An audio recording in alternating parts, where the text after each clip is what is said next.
महाराज साहेब शिंदे समर्थकांच्याकडून तुमची एक जुनी पोस्ट व्हायरल होती। नाही, मी पण ती पोस्ट व्हायरल झालेली बघितली आहे, पण माझा विषय काय, दोन विषय।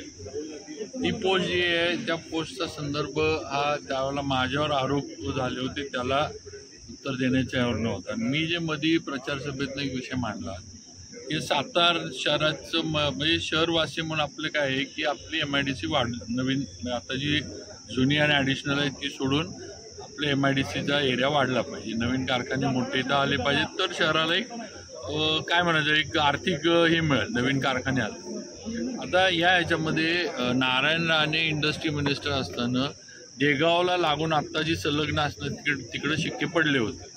आमचं म्हणणं होतं आमदार म्हणून की संलग्न जी आहे ही देगावची MIDC होणं जास्त सोयीस्कर आहे, कारण इलेक्ट्रिसिटी नेता येते डेव्हलप करायला, पाणी तिथल्या तिथं नेता येतंय आणि आपोआप हे आहे।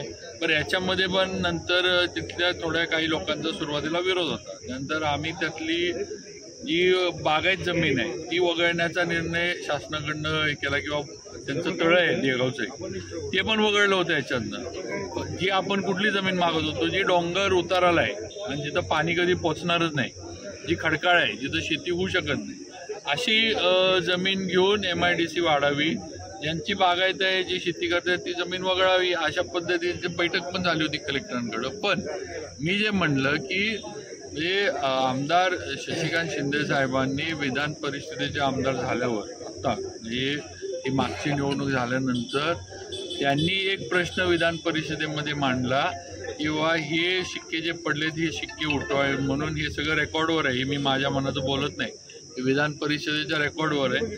आणि त्यांनी त्या मांडलेल्या प्रश्नावर विधान परिषदेच्या सभागृहामध्ये त्यांनी उत्तर दिलं आपल्या काय इंडस्ट्री मिनिस्टर, आणि त्याच्यानंतर हे शिक्के निघाले।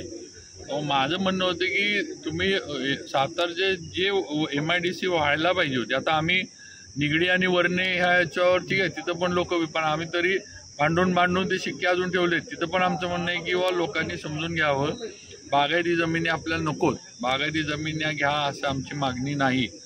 ज्या जमिनीला पाणीच कधी पोचत नाही त्या ठिकाणी लोकांना त्या जमिनीचे पैसे पण चांगले मिळतील।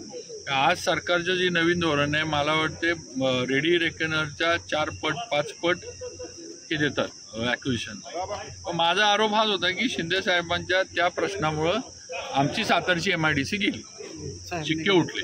बाकी मी जे स्टेटमेंट दिलं होतं ते माझ्यावर आरोप झाला होता, त्याच्यावर मी उदयनराजेंच्या विरोधात त्यावेळेला स्टेटमेंट दिलं होतं, ते काय लपून नाहीच आहे, ते त्यावेळेला बोललोच होतो मी।